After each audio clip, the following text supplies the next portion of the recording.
దేవుడికి మహిమ కలుగునగాక. అందరూ బాగున్నారు కదండి. ఈ రీతిగా దేవుడి యొక్క వాగ్దానాన్ని మీ వద్దకు తీసుకురావడానికి దేవుడు ఎంతగానో కృప చూపిస్తున్నాడు.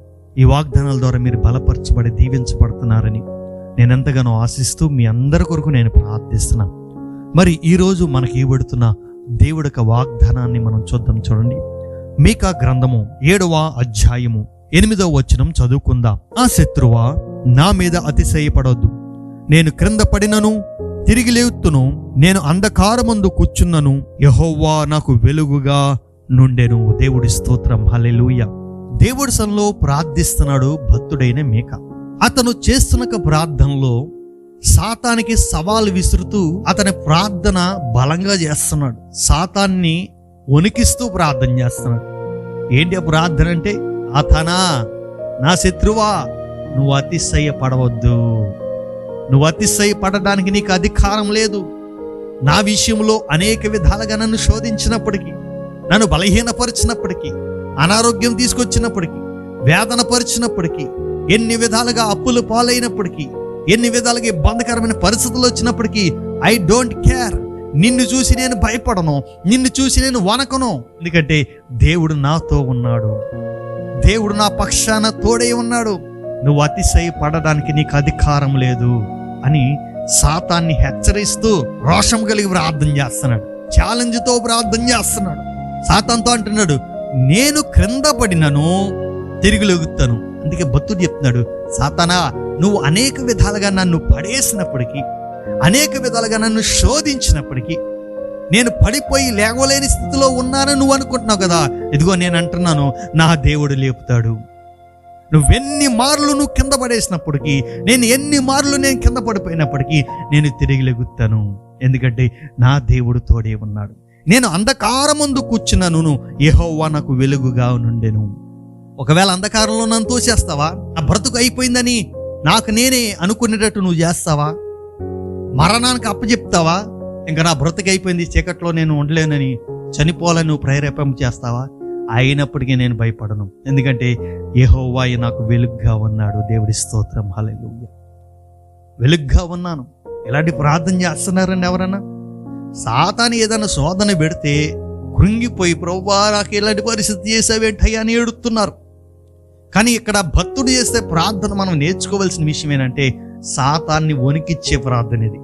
మన మీద ఎన్ని మార్లు ఎన్ని దాడులు చేసినప్పటికి కూడా సాతానుకు వణికిపోతున్నాడు ఈ ప్రార్థన విని. వేదనతో ప్రార్థన చేయట్లేదు ఈయన చేసే ప్రార్థనలో పౌరుషంతో ప్రార్థన చేస్తున్నాడు. ఎందుకు ఆ పౌరుషం అంటే, దేవుడు నా పక్షాన ఉన్నాడని రోషంతో ప్రార్థన చేస్తున్నాడు. రోషంతో ప్రార్థన చేసి దేవుడి సన్నిధిలో సాతాన్ని వణికిస్తున్నాడు. సాతాను వణికిస్తున్నాడు. మరి మీరు వణికించగలుగుతారా? దేవుడు వాగ్దానం మీరు ఎత్తి పెట్టుకుని ప్రార్థన చేస్తే కనుక సాతాను మిమ్మల్ని చూసి వణిగిపోతాడు. సాతాను అటు శీఘ్రంగా మన కాళ్ళ కింద త్రొక్కివేయడానికి అధికారం ఇచ్చాడు. అంత అధికారం పొందుకున్న మనము ఇంకా సాతాను చూసి వణిగిపోతామా? వణకమేండి. ఎందుకంటే మన దేవుడు మనకి గొప్ప ప్రార్థన నేర్పించాడు. నా శత్రువా, నా మీద అతిశయపడొద్దని మీరు ప్రార్థన చేయండి. నేను క్రింద పడినను తిరిగి లెగుతానని ప్రార్థన చేయండి. నేను అంధకారంలోకి వెళ్ళిపోయినప్పుడు నా దేవుడు నాకు వెలుగుగా ఉన్నాడని మీరు ప్రార్థన చేయండి. సాతాను వణికిస్తూ ప్రార్థన చేయండి. సాతాను మీ దగ్గర రావాలంటే భయపడొద్దండి. సాతాను చేత ఎడవబడుతున్నారు, బాధపడుతున్నారు, ఇబ్బంది పడుతున్నారు. కానీ నువ్వు దేవుడి సన్నిధిలో ప్రార్థన చేస్తే అద్భుతమైన కార్యాలు నీ జీవితంలో జరిగించబడతాయి. ఆశ్చర్యమైన కార్యాలు నీ జీవితంలో జరిగించబడతాయి. దేవుడు నిన్ను బలపరుస్తాడు. మరి మీకా భక్తుడు చేసిన ప్రార్థన నువ్వు చేస్తే కనుక దేవుడు నీ పక్షాన ఉంటాడమ్మా, నీ పక్షాన ఉంటాడయ్యా. విశ్వాసంతో ప్రార్థన చేస్తావా? నువ్వు ప్రార్థిస్తానంటే నాతో పాటు ఏకీపించు. దేవుడు గొప్ప కార్యాలు జరిగిస్తాడు. ప్రార్థన చేసుకుందాం. మహాపరిశుద్ధుడ, మహోన్నతుడ తండ్రి, సాతాను వణికిచ్చే ప్రార్థన ఈరోజు మాకు నేర్పించు అయా. అతన్ని సాతాను అతిశయపడుతుంటే నువ్వు అతిశయపడవద్దని భక్తుడు ప్రార్థన చేశాడు. సాతాను నాయన అనేక మార్లు పడేస్తా ఉంటే నువ్వు పడేసినా నేను తిరిగి లెగుస్తానని భక్తుడు ప్రార్థన చేశాడు. సాతాను నాయన అతని అంధకారంలో తీసుకెళ్ళినప్పుడు కూడా అంధకారంలో నా దేవుడు నాకు వెలుగుగా ఉన్నాడని ప్రార్థన చేశాడు. ఎంత గొప్ప ప్రార్థన ప్రభువా. ఈ వాగ్దానం ద్వారా నువ్వు బలపరుస్తున్నావయ్యా. ఈ వాగ్దానం వారి జీవితంలో నెరవేర్పు దయచేయండి అయ్యా.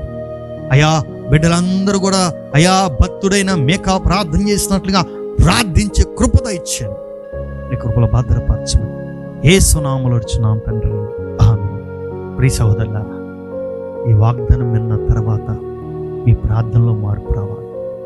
ఆ మార్పే సాతాను వణికిపోతాడు. మరి అలాంటి ప్రార్థన మీరు ఈ వాగ్దానం విన్న తర్వాత మీరు చేసినట్లయితే గొప్ప కార్యాలు మీరు పొందుకుంటారు. దేవుడు మిమ్మల్ని దీవించిన కాక.